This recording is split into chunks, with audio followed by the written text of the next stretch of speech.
Parabéns! Você teve bastante disciplina, muito foco, força e fé para seguir a dieta e conseguiu o seu efeito tão esperado, um eterno efeito sanfona para o resto da sua vida. E se você não teve sorte de desenvolver um comer transtornado ou um transtorno alimentar, que é muito comum ter esse brinde quando você faz uma dieta muito restrita. Ei, mulher, você já escutou seu corpo hoje? Então vamos que ele tem muito para te falar nessa segunda-feira. Pegue os seus talheres e vamos para mais um almoço em conjunto. A partir de hoje, você só vai fazer xixi 7 da manhã, meio-dia, 3 da tarde, mas esse xixi das 3 da tarde só pode ser 3 gotas e depois só à noite. É um pouco estranho, não é? Tentar controlar um sinal fisiológico do nosso corpo. Percebe que quando uma pessoa está fazendo dieta é exatamente isso, um sinal fisiológico, seria a fome, que a pessoa está tentando controlar? Mas por que é tão estranho quando a gente pensa nesse sinal fisiológico fazer xixi? Como assim? Se eu ficar me controlando de fazer xixi o dia todo, eu vou ficar com muito mais vontade de fazer xixi e aí eu vou fazer muito xixi à noite. Percebe que com a comida também é assim? A partir do momento que você começa a se questionar, nossa, eu não posso comer, eu não posso comer, eu não posso comer doce, só dá vontade de comer doce, e aí quando você consumir, vai consumir uma quantidade muito maior. Será que a fome é igual para todas as pessoas? Independente da idade, do tamanho, da quantidade de exercício físico? Por que essas dietas da moda, essas dietas de gaveta, têm algo tão padronizado? Então, você tem que comer uma proteína do tamanho da palma da sua mão. Mas será que isso faz sentido para todo mundo? Independente do contexto, de quem a pessoa é, da quantidade de exercício que a pessoa faz. Será que essa fome não é individualizada? Essa quantidade e necessidade que a pessoa precisa de comida ao longo do dia? Eu sei que a dieta vende essa solução mágica, como se fosse esse caminho mais curto. É como se fosse um manual que você vai seguir exatamente isso e vai conseguir os seus objetivos. Tem vários pacientes que falam, ai não, eu vou fazer uma dieta, vou emagrecer e aí depois eu cuido da minha relação com a comida, com o corpo, com o meu transtorno alimentar. E antes de tudo, acho que eu tenho que deixar claro que não é que eu sou contra emagrecimento. Bem pelo contrário. Muitas vezes esse emagrecimento é sim algo esperado no processo, mas ele é a consequência de mudar o comportamento alimentar. Ele é a consequência de mudar hábitos muito mais profundos. E acho que hoje em dia tem esses dois extremos. Então tem esse extremo da cultura da dieta, que toda mulher precisa estar fazendo dieta, precisa estar restringindo e colocando várias regras do que pode ou não comer. E, enfim, quanto menos comer, melhor, que a gente sabe que é bem tóxico. E aí, hoje em dia, tem esse outro extremo. Apareceu para lutar contra essa cultura da dieta, mas se a gente for parar para pensar, acaba sendo bem extremo também. Então, que é esse outro lado de, não, você precisa se amar, aceitar o seu corpo, amar todas as partes do seu corpo. Se a gente for parar para pensar, isso também não é real. É impossível na sociedade que a gente vive uma mulher amar o corpo todos os dias e ter essa autoestima de, enfim, que a gente sabe que não é real. E acho que o ponto principal, que eu falo muito no consultório, é entender o corpo como algo funcional, entender o corpo como um corpo mesmo. Então, como se fosse essa carcaça que vai viver todos os momentos da sua vida. E você entendendo as funções que o seu corpo faz, os nutrientes que ele precisa, você está introduzindo, está respeitando o seu corpo, respeitando a sua fome, dando para o seu corpo o que ele precisa, movimentando sim o seu corpo, mas então precisa ir na academia todos os dias às 6 da manhã? Não, é claro que não. Você precisa movimentar o seu corpo fazendo um exercício que você gosta. E aí, tendo todos esses hábitos, a consequência, muitas vezes, é o emagrecimento. É importante que esse emagrecimento seja algo real e algo sustentável. Então, eu sempre falo para os pacientes que, antes de tudo, a gente tem que alinhar essas expectativas. Muitos pacientes vêm querendo ter um corpo que não é possível dentro da realidade da estrutura óssea do paciente. Ou então tendo uma expectativa, não, quando eu tinha 15 anos de idade, eu usava aquela calça. Mas hoje em dia eu tenho 25 anos e eu queria usar aquela mesma calça. Será que faz sentido? Ou então, não, antes de eu ter minha filha, eu pesava tanto. Agora que eu passei por uma gravidez, eu tive 1001 questões e que eu engordei, porque o corpo, ele acompanhou essas mudanças. Então, acho que esse que é o ponto.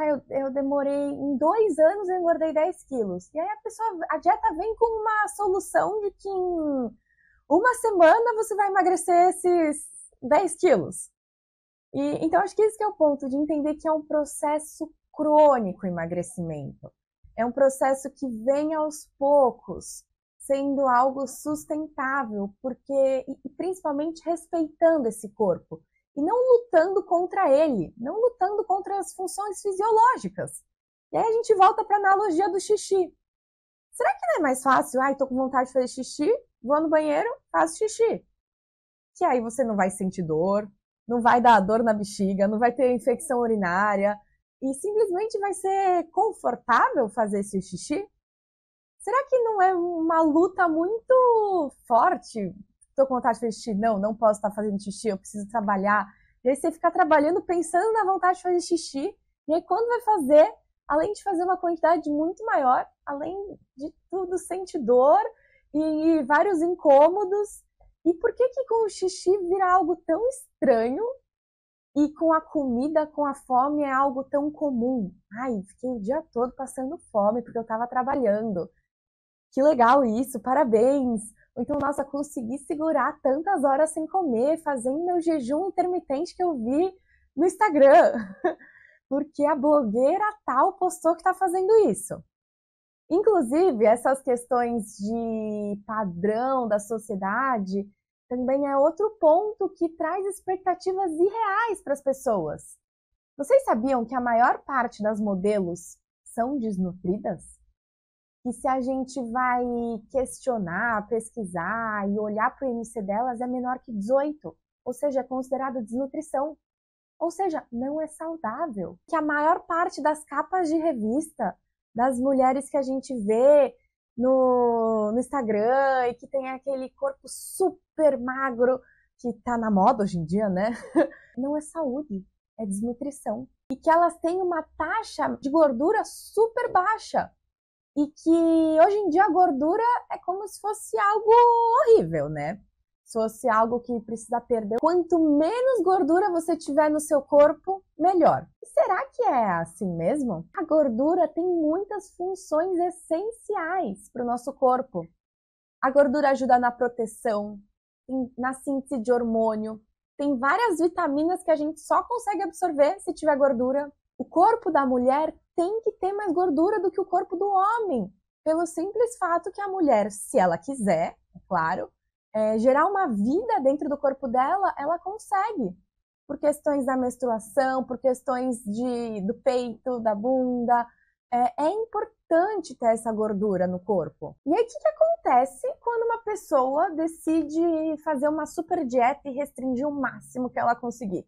Pensa assim, que o nosso corpo é o mesmo corpo desde a época das cavernas. Então, que esse emagrecer para o corpo é um super estresse, é algo ruim. O corpo não gosta de emagrecer. Gordura é algo muito bom para o corpo. Vocês sabiam também, inclusive, que na Idade Média, o corpo padrão era quanto maior for a pessoa, quanto mais gordura, mais gorda a pessoa for, era melhor, porque significava que a pessoa tinha mais poder aquisitivo para comprar comida e conseguia ter mais gordura. Vai percebendo como esse padrão desse corpo ideal foi mudando ao longo do tempo, né? Mas enfim, voltando para a fisiologia do corpo, essa questão da gordura, quando a pessoa começa a restringir, fazer esse emagrecimento extremo, para o corpo é algo horrível. Então o corpo fica nesse estresse, falando, meu Deus, eu preciso fazer de tudo para ela não perder gordura, porque eu quero sobreviver. E a gordura dá essa tranquilidade de proteção, de sobrevivência para o corpo. Então o corpo começa a fazer vários mecanismos para não perder gordura. Ou seja, ele aumenta o hormônio da fome, ele diminui o hormônio da saciedade, que é a grelina e a leptina, ele aumenta a cortisol, que é o hormônio do estresse. E além de tudo isso, ele diminui a taxa metabólica basal, que é o tanto que a gente gasta de caloria.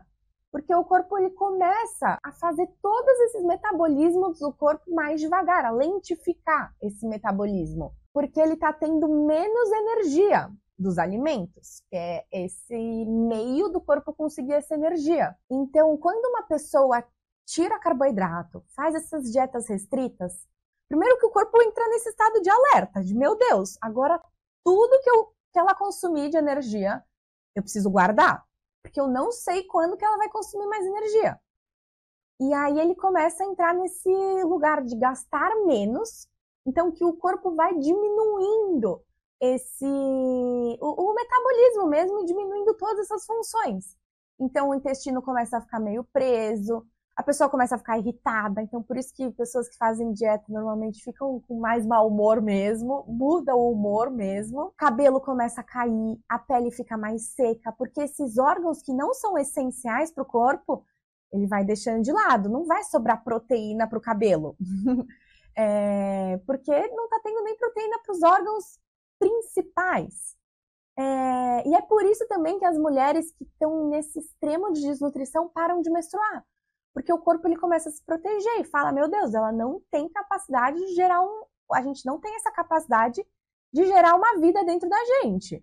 Então eu vou tirar essa possibilidade de engravidar nesse momento. E aí corta essa menstruação, porque não é algo essencial para a sobrevivência do corpo humano. Então essa pessoa tá na rua sem ter acesso a nada. E aí você faz uma doação de R$10 para essa pessoa. O que essa pessoa vai fazer? Meu Deus, eu tenho que sobreviver um mês com esses R$10. Eu vou economizar. Vou tentar racionalizar vou comprar coisas bem baratas para conseguir sobreviver com esses R$10 durante esse um mês, uma semana. Ele não sabe quando que ele vai conseguir outra doação para sobreviver. Então ele começa a gastar pouco. E percebe que é assim com o corpo? Então, quando o corpo não tem nada de alimento, você vai dando doações pequenas, pitadas de alimento ao longo do dia. Ele fala, meu Deus, vou ter que guardar tudo isso, porque eu não sei quando que eu vou receber uma doação de novo. Aí você pega essa mesma situação, e aí você pega esse homem que está na rua, leva ele para o shopping e dá um cartão de R$10.000 e fala, toma, gasta tudo, esse dinheiro é seu. O que acontece? No começo ele fica deslumbrado, porque R$10.000 é muito dinheiro, perto da realidade dele, que só tinha R$10 e vivia dessas doações. Então ele começa a gastar com tudo que ele vê pela frente. Ele vai num rodízio de japonês e vai comendo tudo que ele vê pela frente. E isso que acontece com o corpo. Então, quando o corpo não tem nada, não tem acesso a nada de comida, e aí do nada ele vai num rodízio japonês, ele vai lá e come muito. Quando uma pessoa não tem nenhum acesso ao dinheiro e do nada ganha R$10.000, ele vai em todas as lojas e quer comprar várias coisas. Percebe que é muito diferente de uma pessoa que é CLT, que sabe que todo dia 5 vai receber o salário de R$3.000, e aí vai ter esses R$3.000 para se organizar, para ter o mês todo, e aí consegue racionalizar de, então, esse dinheiro vai para minha alimentação, esse dinheiro vai para minha moradia, esse dinheiro que seria uma pessoa que respeita os sinais de fome e saciedade, consegue ter essa estrutura alimentar organizada ao longo do dia, ao longo da semana, e não vai nesses extremos, de como se fosse um pêndulo, um extremo da restrição para depois um extremo do exagero. Faz sentido isso? Acho que com essa analogia dá para entender esse jeito que o nosso corpo funciona. E até se a gente for para a parte bioquímica do corpo. que acontece? É muito comum que as pessoas que fazem dieta começam a restringir essa alimentação. Ou então até começa a tirar o tal do carboidrato, que é a principal fonte de energia para o nosso corpo. E ter energia é a base para o nosso corpo funcionar. Então, o que acontece? Se a gente corta essa fonte de energia, o corpo precisa conseguir energia da onde que ele tem. E aí o corpo faz gliconeogênese, chama assim na bioquímica. É a formação de energia a partir de não carboidratos. Então, o corpo começa a utilizar gordura e músculo como fonte de energia. Sim, os músculos, que você treina tanto para manter esses músculos, que são essenciais para o funcionamento do corpo como um todo. E então percebe que se você ficar muito tempo em jejum, se você está com fome, nosso corpo começa a utilizar o músculo como fonte de energia. E aí tem uma coisa que chama taxa metabólica basal, que é o tanto que o nosso corpo gasta de existir, de ficar parado. Assim, o nosso corpo já tem essa taxa que ele está gastando diariamente. E essa taxa é calculada com a quantidade de músculo que a pessoa tem. Então percebe que como é um tiro no pé, isso de fazer essas restrições, porque é como se a sua taxa metabólica basal, vamos pegar um número completamente aleatório, fosse 10. Aí você fez essa super restrição, perdeu o músculo, e aí assim, quando você perde músculo, na balança, você está perdendo peso. Você não está emagrecendo, você está perdendo peso. Então, na balança, vai estar como se você tivesse emagrecido, vai ter baixado esse número na balança. Então, a pessoa ficou super feliz. Nossa, em uma semana, com esse jejum, com essa low carb, diminuí 3 quilos na balança. Não, você não emagreceu 3 quilos, você diminuiu 3 quilos na balança. E aí a sua taxa metabólica saiu daquele 10 e foi para um 8. E aí quando você voltar a comer, porque a gente sabe que viver nessa restrição, a gente já aprendeu no episódio anterior do ciclo das dietas, que viver eternamente nessa restrição não vai ser possível. E aí quando você ter acesso aos alimentos e voltar a comer, essa sua taxa metabólica basal vai estar lenta, vai estar mais lenta. Então, o que acontece? É meio como se aquele mesmo alimento, bem entre aspas, engordasse mais. Você vai demorar mais para metabolizar. E aí vai ter o tal do efeito sanfona, que a pessoa estava num peso, emagreceu muito, e depois engorda tudo de novo, muitas vezes até mais do que estava anteriormente. E aí uma nova restrição, e aí fica essa luta eterna contra o próprio corpo. E percebe essa diferença entre perder peso e emagrecer? Quando a gente fala de emagrecimento saudável, sustentável, a gente tem que pensar nessa composição corporal, que é ganhar músculo. Ganhando músculo vai estar mais rápido essa taxa metabólica basal, vai estar mais rápido esse metabolismo. E aí você vai queimar mais gordura. E que muitas vezes na balança pode estar o mesmo número, mas essa composição corporal é totalmente diferente. Então percebe que esse hábito de ficar se pesando, além de não ser um comportamento saudável, porque você fica muitas vezes obcecado nesse número, e é um pouco essa sensação, você tá tranquila com a sua imagem corporal, aí você vai subir na balança. Independente de como você estava se sentindo antes, automaticamente, a partir do número que tiver lá, você já se sente totalmente diferente. Se é maior do que você estava esperando, vou ter que fazer uma dieta e não vou poder comer. Ou, não, se é menor do que estava esperando, então agora eu posso comer. Ou então, nossa, agora eu estou na pressão de ter que manter esse peso.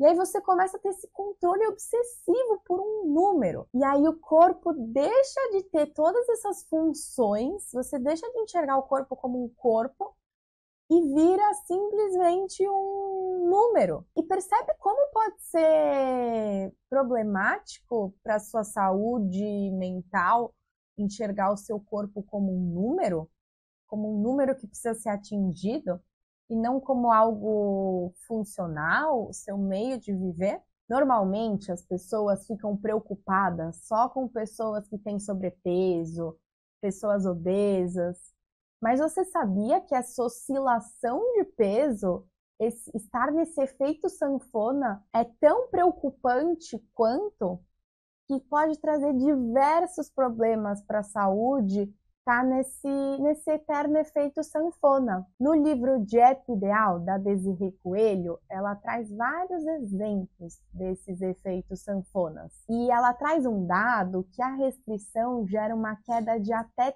30% no metabolismo. Então percebe que uma pessoa que faz dieta a vida toda e está nesse eterno efeito sanfona, como que fica o metabolismo dessa pessoa? Tem várias mulheres que falam, ai, quando você chega numa certa idade, meu Deus, não dá mais para emagrecer. Será que é a idade em si? Claro, tem questões hormonais, tem questões de perder massa muscular, quanto mais velho, mais a gente perde massa muscular. Mas será que não é uma consequência de ter tido uma vida lutando contra o próprio corpo e lutando contra esse próprio metabolismo? A pessoa coloca um número desse peso ideal, do corpo ideal.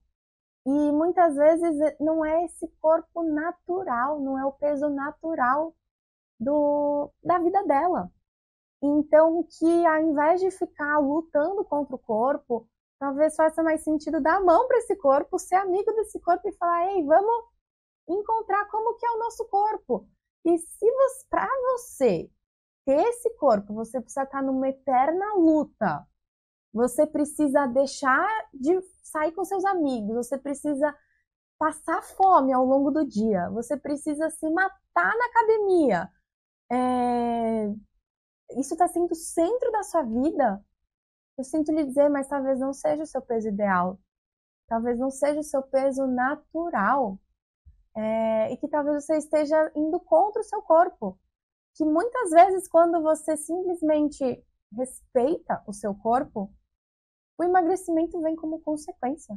E aí é aquele corpo que você consegue manter. Para e pensa, você não tem aquela amiga que nunca fez dieta, nunca se importou muito com isso e sempre foi magra? Porque ela sempre manteve hábitos tranquilos, sempre teve uma relação tranquila com o corpo, com os alimentos, com o exercício, sempre se manteve ativa, sempre experimentou alimentos novos, e aí ela nunca separou os alimentos desses dois grupos, os que podem e os que não podem. E aí a magreza dela é a consequência disso não ser algo tão importante na vida dela. E percebe que aquela amiga que sempre está fazendo dieta é aquela amiga que sempre emagrece, depois engorda, emagrece, engorda. E que talvez precisa dar um chacoalhão nela e falar talvez seja um método e não o seu corpo. Porque ela acha que o problema é o corpo dela, que é o metabolismo dela. Mas ela mesma está dando esse tiro no pé, no próprio corpo. E talvez ela respeitando com essa nova ideologia do corpo, claro, demora um tempo para o corpo se estabilizar. Porque fazem quantos anos que ele está nessa luta eterna? A mente e o corpo, você tentando controlar algo que não é controlável. Então, o nosso desafio dessa semana é você sentar com essa amiga e questionar ela.